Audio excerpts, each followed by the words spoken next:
My name is Shaquana Divers, aka the Sage Dragon, where I discuss thought provoking books, arts, and culture. If you like that type of content, give me a follow at the Sage Dragon on YouTube and Fanbase and other socials.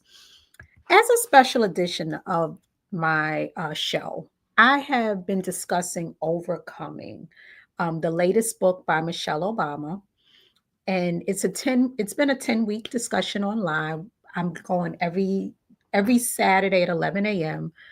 And I felt that this book deserved um, some rich discussion because the book accompanies Michelle Obama's book, The Light We Carry.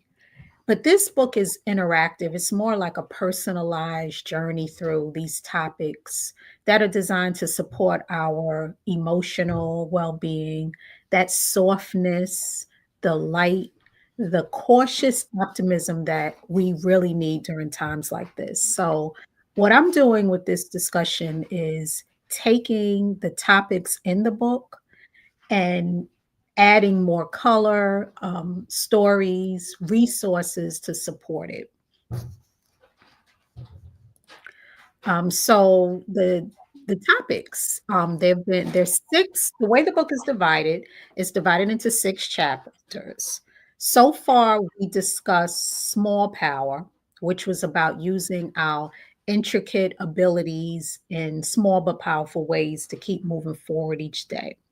Last week, we discussed Comfortably Afraid, which was about living with fear, not necessarily living fearless, because the conclusion is that as we live, there's going to be fear. And Auntie Shell talked about becoming comfortably afraid, which means you acknowledge that the fear exists in your life, you examine it, you kind of figure out what the fear is showing you, but not letting it paralyze you and not letting it stop you from living as full of a life as you can live. So, if you want to check out those two episodes, they are loaded on my page. Today, we are discussing source code, and I'm really excited to delve into this topic because it's unique. Source code, what that means is the the individuality that we have, each of us has our own like fingerprints. We have some collective experiences as humans. And then, even if you break down our different ethnicities and cultures and religions, there's still that individualness. It could be the culmination of our personal stories and our identities, our physical attributes. All of those things make your source code.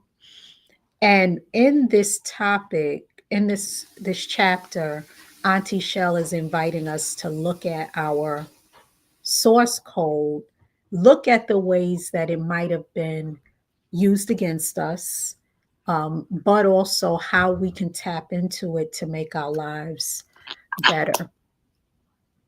So I want to stop and invite anyone that's out there to kind of pause and think about, how does an aspect of your differentness make you feel? When I was reading the book and I was doing some of the exercises, I thought about one of my source codes being my name, Shaquana.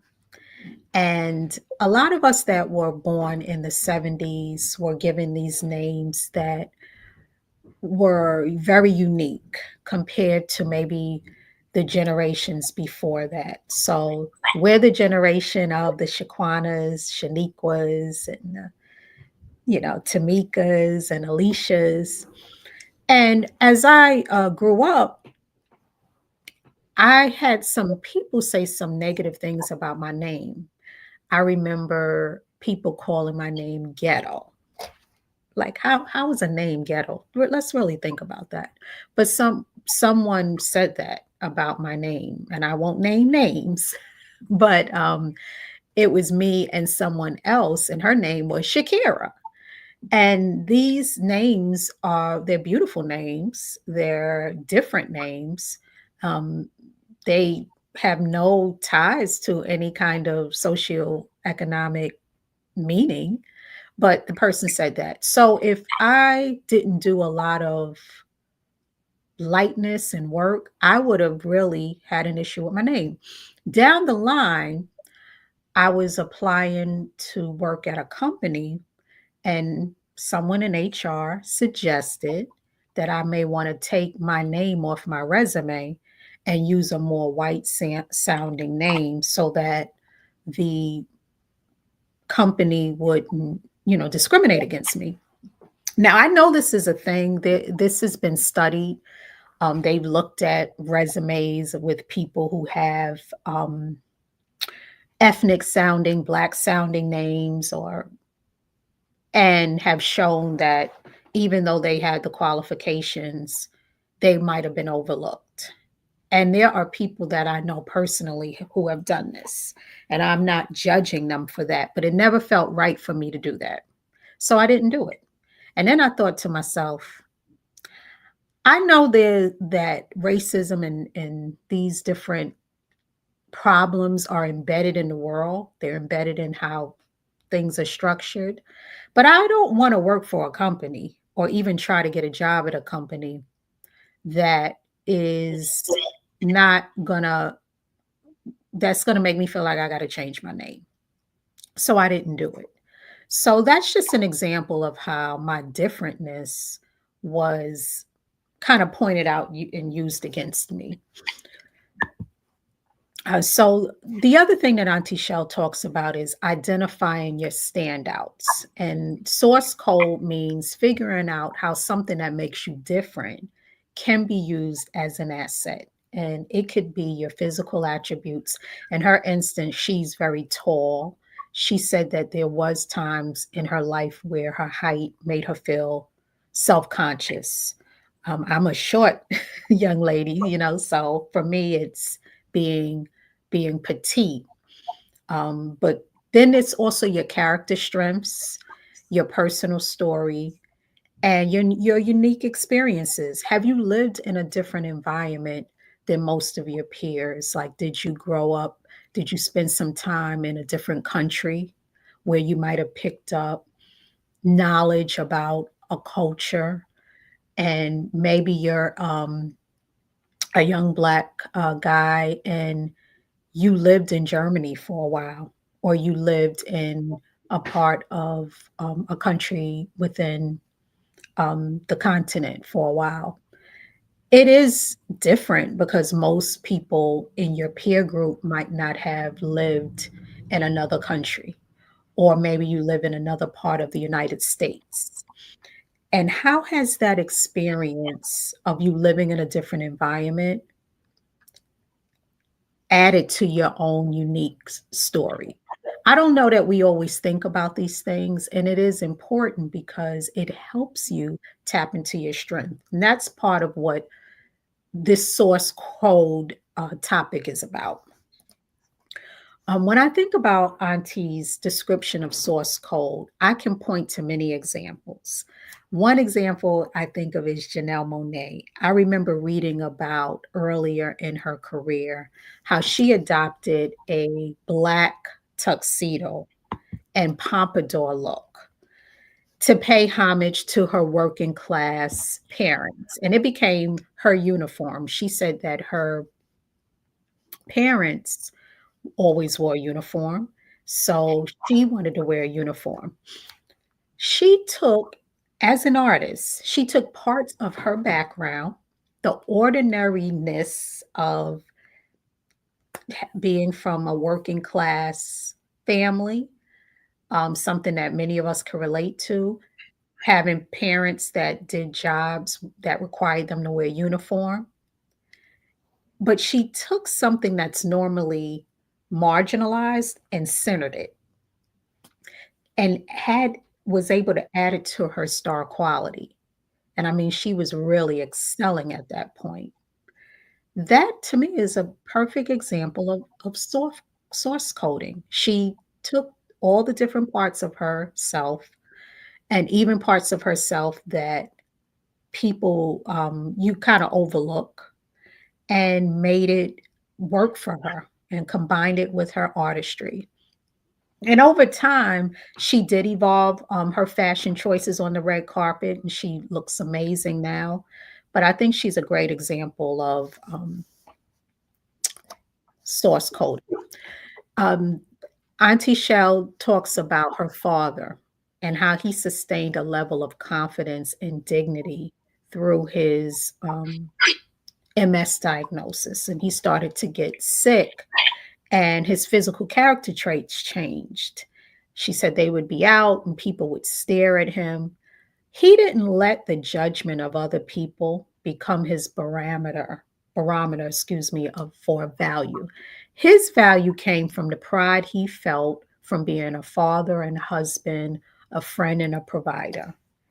And seeing that, the way that he wasn't shaken by other people's interpretation of his inner value, his source, it strengthened Michelle. It gave her some, like a blueprint on how to tap into her own confidence. So I really give props to him. I think that many Black men from that time and even during this time, I've seen them move that way, where they're not um, they don't get too gaga about a lot of like the normal trappings. They find value, they find their inner source, they find the things that anchor them, and that becomes what helps them move through life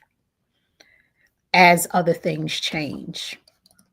So I'm going to stop for a minute and give a prompt. Have you ever thought about the things that make up your foundation? And on page 80, Auntie Shell invites readers to journal about the ways that you can measure your own value. What are the things that make up your foundation?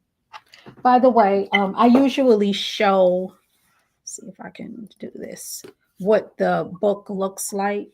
Here it is. So it's a journal.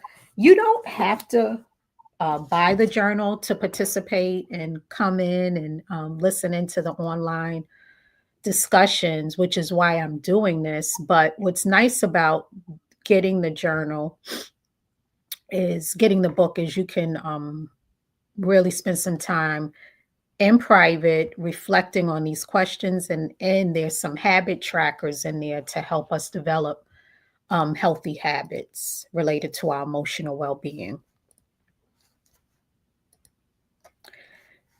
On pages 82 and 83, Auntie Shell talks about her own experience being limited by others. Her high school guidance counselor didn't think she had what it took to get into Princeton, and she defied that and, got in, and, the rest is her story. But when was the last time that happened to you? And did it contribute to your identity? And the reason why this question is being asked is with these identities that we carry and what we rely on as our source code, it could be something someone said to you.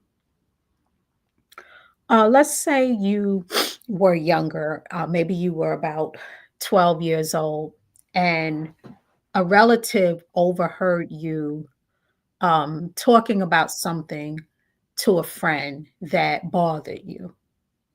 And that relative said, "You're a troublemaker." And um, that could be something that could stick with you.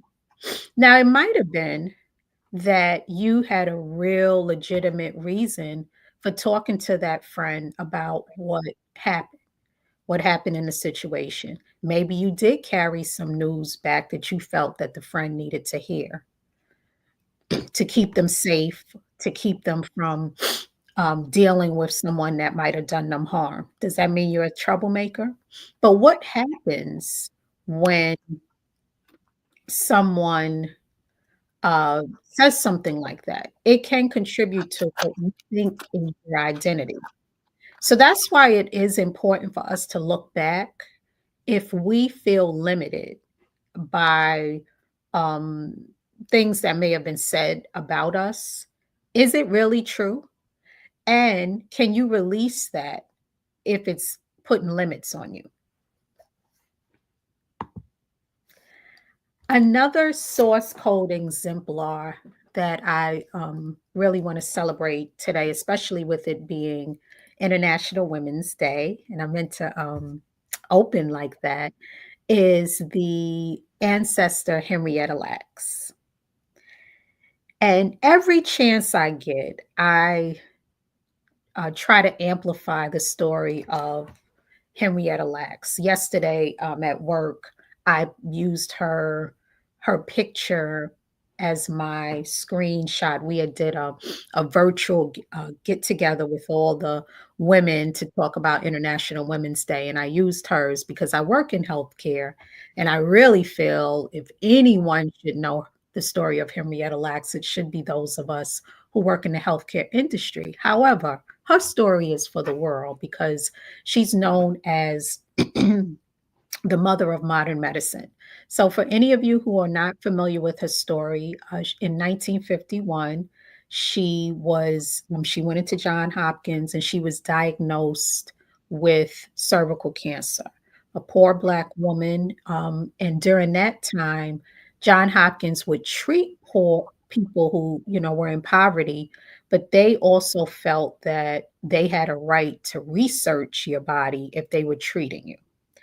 And it was found by this physician that Henrietta Lacks had cells that wouldn't die, which was a unique characteristic of her. It was her source code. And these cells were, the doctor took the cells, studied them, and the cells ended up being immortal. And to this day, they have been used to uncover so many treatments, even the COVID-19 vaccine and various polio, just all these medical breakthroughs wouldn't be possible if it wasn't for the source code of Henrietta Lacks. Isn't that just an incredible story? It's incredible. I mean, for people who say that Black people haven't contributed to the United States or to the world. Just read Henrietta Lacks. Look up Henrietta Lacks. That one story dispels that. I mean, we really don't need to spend time trying to dispel these myths because it's a waste of our time. But don't ever, ever let anyone say that because if you read our history, it's just amazing. So there's a book called The Immortal Life of Henrietta Lacks. There's also a movie. Oprah Winfrey made the movie. And like I said, even with this book and with this movie, I still feel that her contribution for the level that it did to civilization, it doesn't get its due. She should have stamps and clothing. And the other unfortunate part is that she never received financial compensation. Her family never received financial compensation for all of the contributions. And in other instances in life, when technology or different products and services were developed, families got wealth from that they were able to manipulate into generational wealth. And in this instance, a lot of her family members continued to struggle through the generations. So it's really really beyond unfortunate. But her story deserves all the things, all the elimination. And I really think it ties to source code because it was her own uniqueness, literally on a cellular level, that was able to uplift humanity through healing. So a great example of that. On pages 85 through 86, Auntie Shell invites readers to rewrite our stories. So, like I mentioned, she used the example of things like being tall, feeling awkward. But instead of having that be something that stopped her, she made it part of her identity in a positive way. And now, she's been able to really be successful. Another exemplar that I thought about was Issa Rae, because Issa Rae had part of what appealed to many of us was when she came out with the Awkward Girl series. I know I'm not saying it correctly, but that was like the first precursor to Insecure. What did we like about it? She was taking like her own awkwardness, her own individual characteristics, and putting it out there, with humor and true stories, and it was relatable. And then next thing you know, she had the series, and now she's doing her thing. So if we look at and identify our individuality from our physical traits, our experiences, ups and downs, health challenges, maybe someone was impacted by incarceration. Did you break a generational pattern, cause abuse or violence or poverty? Were you an only in a particular environment? I remember reading a book years ago as part of a book club that I was in, and it was this Black scientist, microbiologist, and she was an only in that environment. She had a lot of rich stories and she was able to also live a really interesting life that could have helped other people by her being able to share more of it. It was a fictional story, but it's a good example of how being in being in a particular environment can allow you to have a different perspective that you can offer. Where are you differently able? And so there's a quote in the book where she says, "What can you say to affirm your own value and your center?"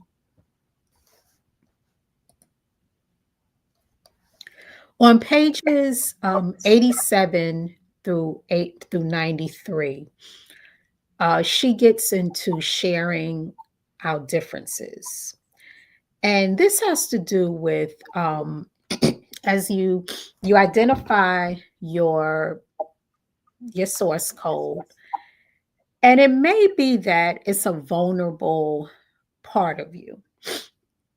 And we know that sharing parts of ourselves that are vulnerable, maybe a failure, a lesson learned, or even a physical vulnerability, a sickness, you're taking a risk because you don't know if that information is going to be used against you or harm you. And Auntie Shell acknowledged that when she wrote Becoming, which was very transparent, she had already left the White House. She was doing it from a lot of privilege and security, having it wouldn't have been as much of a detriment if this information got out because she was already anchored in a successful life.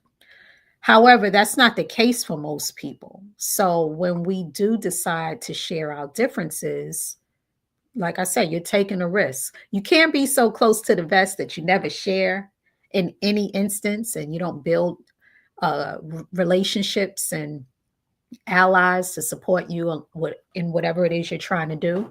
However, and Brene Brown talks about this in a lot of her research and work around shame and vulnerability. Everyone doesn't deserve your story. You can't just throw it out there for everyone. And I think that's why I'm I'm not a fan of people using social media as a diary. I know that it can be a powerful way to, I'm using it now to, connect and keep in contact, and it has a lot of perks. But I don't think it's really meant for us to use it to bare our souls to everybody in the ether. because I think you should be a little more tender and protective with what you're sharing and how you're sharing it. So this is what's explored in this part of the book is sharing our differences.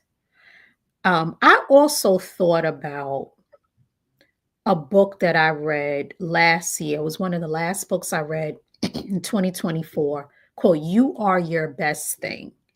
And it was written, it's a collaboration between Tarana Burke and Brene Brown. And it was a anthology of different people writing about vulnerability and shame and resilience. It's a really good read if you ever have the opportunity to have some time that you want to get into something great.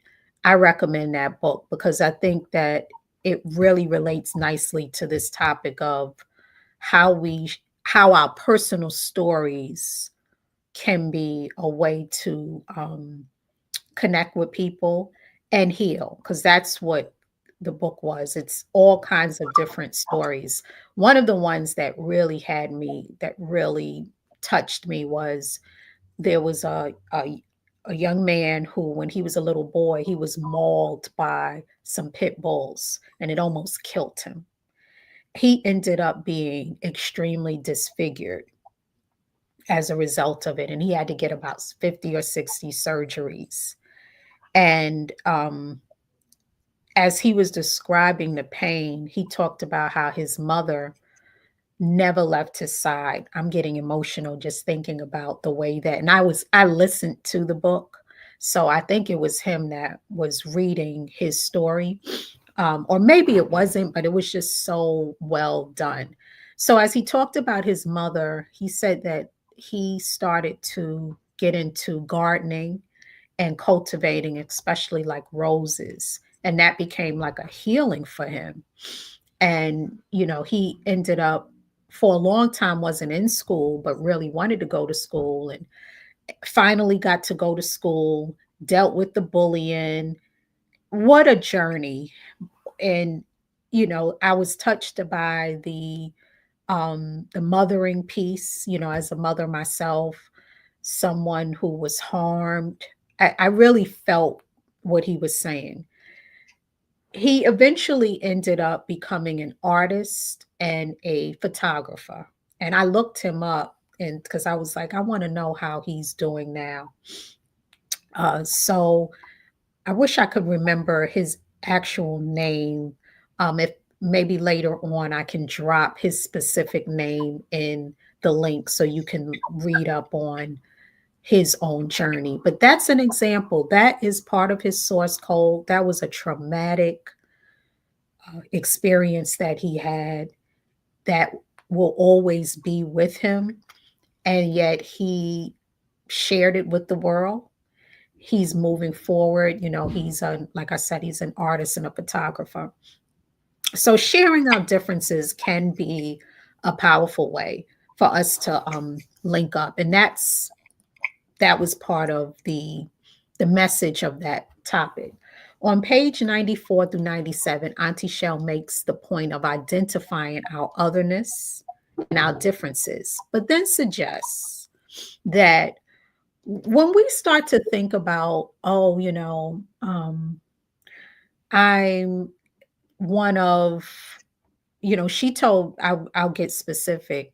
She told this story in this book, and she also told it in The Light We Carry, that she had an assistant who was really great at her job, but her assistant sat her down one day and told her she had to tell her something. She thought the assistant was getting ready to resign because the assistant seemed to be apprehensive.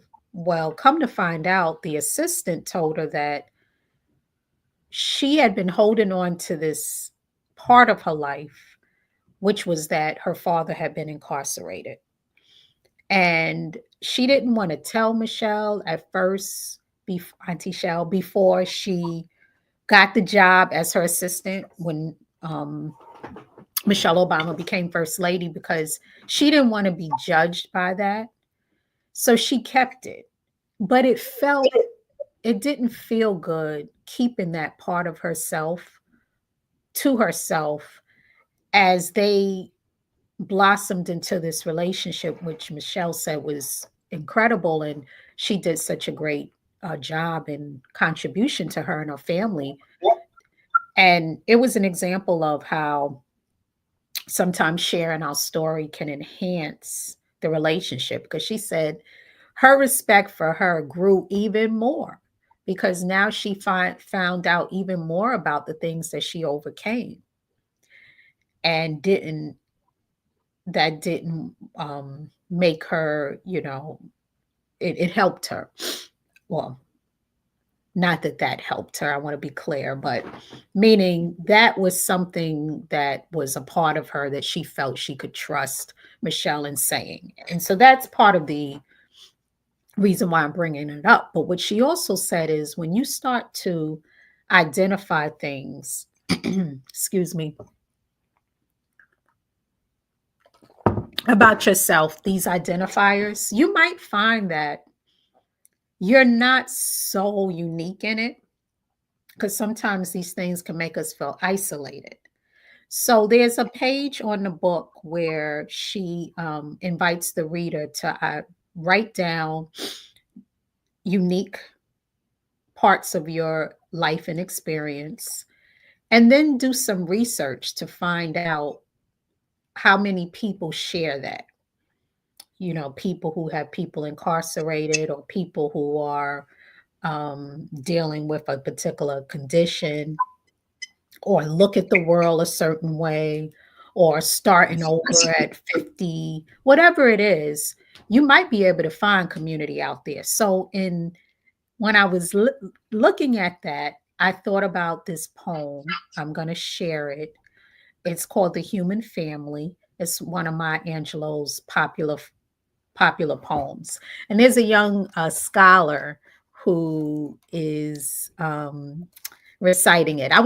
I saw a few different people who recited it, but I like this version. So can we show that?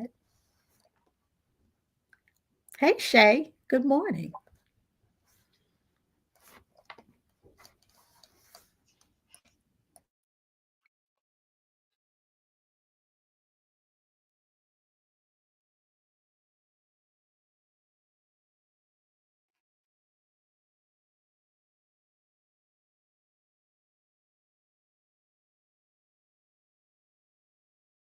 My name is First Lady Natalia, and I will be reciting a poem called Human Family by Maya Angelou. I note the obvious differences in the human family. Some of us are serious, some thrive on comedy. Some declare their lives are lived as true profundity, while others claim they really live the real reality. The variety of our skin tones can confuse, bemuse, or delight. Brown and pink and beige and purple, tan and blue and white. I've sailed upon the 7 seas, and I've stopped in every land.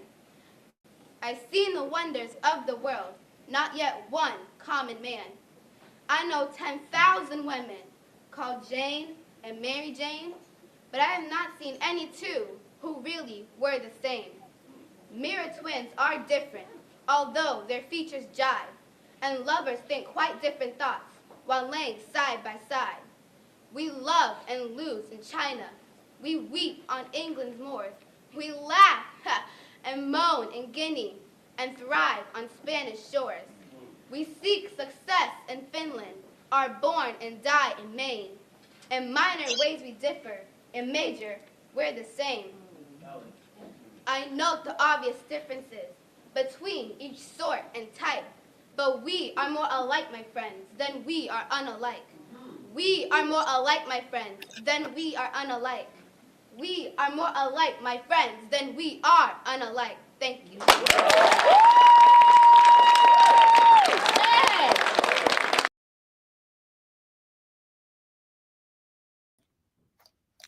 Yeah, human family.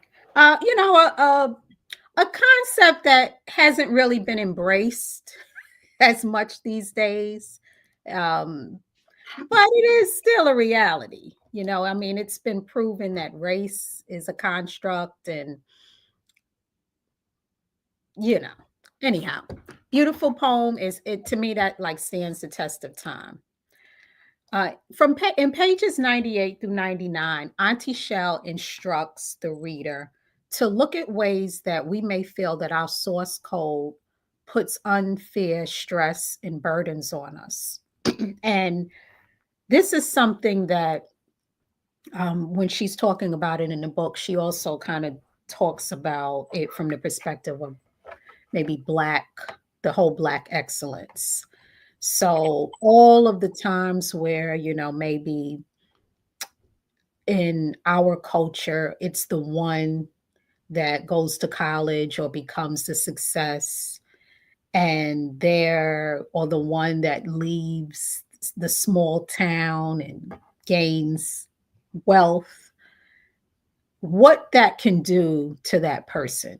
So the fact that they're the only and they have that unique experience of being rich or wealthy or well connected or famous, that can also be a burden.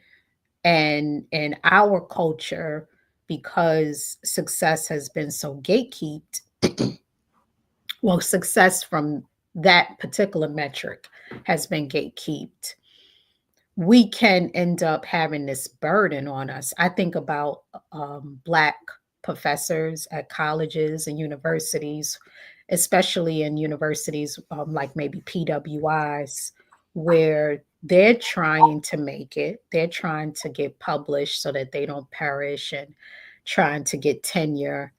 And maybe because it's one Black woman professor or male professor, all the students are coming to them, and they may be mentoring a lot of the other Black students, and it puts a burden on them. They may not even mind it, but there's only but so much we can do individually. So it becomes a tax. So that excellence in the representation ends up being can be strenuous. We see these examples all the time with these Black celebrities. And then I think it's another reason why some of them have crashed out, burnt out, because we can't, we have to be realistic on how much we can do. And that's why we need more of us. It can't just be the burden on the talented 10th. So ultimately, this to me is a reminder for us to be kind and gentle with ourselves. But I think it needs to at least be acknowledged. So just thinking about your life, if you have achieved out there, you hold a certain uniqueness in your sphere of influence, your family or community, and you maybe even take pride in that. Um, are you unequally carrying that burden? And how do you allow space for yourself so that you can be healthy and that it doesn't become something that eats you alive? So I thought that was a great point of the book.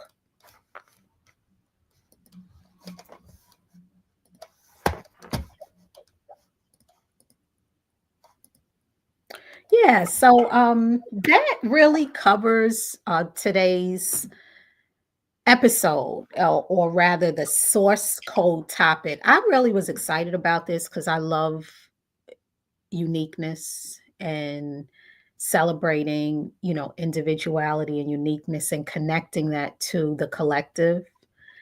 I really found this to be a really rich topic. In summary, unlock your individuality is a major key. Identify and heal from the ways that your source was used against you. Then reframe your story. Share it when you're ready, but be mindful of how and when you're sharing. Honor and listen to other people's stories. That's one of my goals this year. I had downloaded a book in 2024 and I never finished it called it's about like listening and how to be a better listener. And that's a ongoing thing, because active listening is something that a lot of us struggle with, you know. Even if we think we may be good listeners, we could stand to be better because we're in a fast-paced world, so a lot of us feel like we need to rebut, or we think we know what the person is going to say, but we need more listening. It might just be holding space for someone. So that's one of my goals, and that's a way that we can help honor the stories that are out there. Find common ground, um, find those identities, and if there's something that you need support and help with, or just don't want to feel so isolated around, do some research to find other like-minded people who may have be a part of that journey too. And pay attention to how your source code could be a burden. And if that's the case, hold space for yourself and treat yourself well. That wraps source code. Anyone out there got anything to say? Let's see it. I know they hear me, but you're listening. There is a big difference. But are you listening? Shay says, I know they hear me, but are you listening? There is a big difference. Yes, there is. I agree with that. That reminds me of a saying my grandmother used to tell me: we don't ignore you. No one worries for the weak. Mm, that's true too. Yeah, ball play. Agree on what you said about social media not being a good place to become a diary. Mm-mm. No. Yeah, no, that something happened last week. There's so many stories out they're melding together. But it was it was the actor that was involved with the controversy, the Emily Perez, the actress. And she had made some comments way back, and she said she was using Twitter as her diary. And then now she's on the eve of getting ready to get an Oscar, and it messed that whole situation up for her. And the tweets really didn't even make any sense. That's the thing with this format, these socials, they're not formatted for sharing. They're more formatted, tweets and things like that. It's not really an intimate way to have a conversation where you can listen to what someone is saying. And it's not even long form. And unfortunately, it's made us more ADD. So we're doing a scroll. Somebody makes a comment, you get riled up by what they're saying, but it was only a portion of a portion. So then what are you even arguing? Then you go to argue with them, and then they're clarifying it. And I spent a lot of time over the last 5 years, practically every week, debating if I should jump into some conversations that I see that with misinformation. And then I stopped myself because I don't have 2, 3 hours to go back and forth with people daily. So we need to figure out some ways to communicate and solve issues. And it's not, that I know that it can benefit in some ways. Like let's say someone is looking for something, people have been able to get helpful information about like someone's missing, or it's not this. I don't even want to get into a whole conversation about the benefits of it, but I just will say it's not a diary. So let's not do that. On top of the fact that other people own these platforms, metas, and they're where they're with their product. So our data and our dreams and our stuff will become their product. So just kind of think about that when you're sharing the essence of your soul. Um, this person said, "Great show, you're spot on. I'm always conscious about my walk after breaking my legs as a little girl. Now it's a badge of honor. Some say it's spicy thing I do. Keep this going, please." Yes, Riva, is that how you say it? So you have a story. Like you have a story. Like you broke, like how did that unfold? And then what was the healing? And then at what lessons did you learn? And then how have you used that in your life? That could be a book, that could be a podcast. It doesn't have to be, and that's what Auntie Shell talked about too, but that is a unique, experience, especially when you wrap it in all the other parts of yourself and put it out there. Shay, exactly. I rely on my emotional intelligence when it comes to communicating on the internet.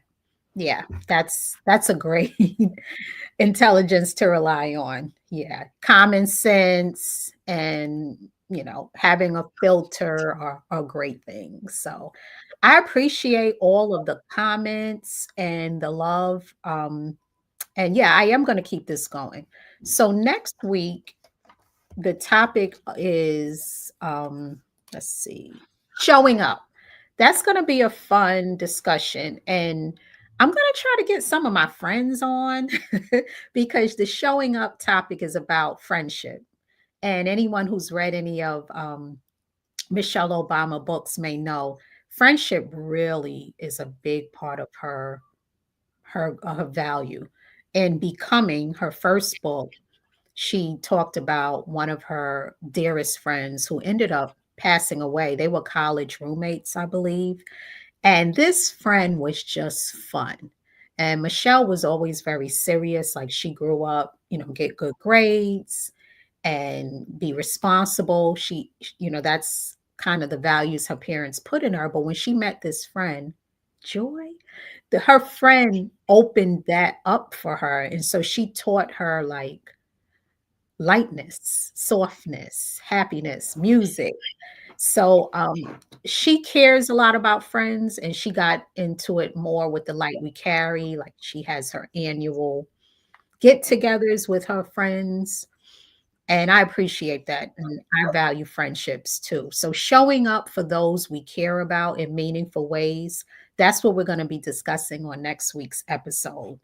So there's still time to get the book. Like I said, you don't have to, but if you do, I welcome you coming to next week's show so we can talk about showing up. And thank you. That wraps for today.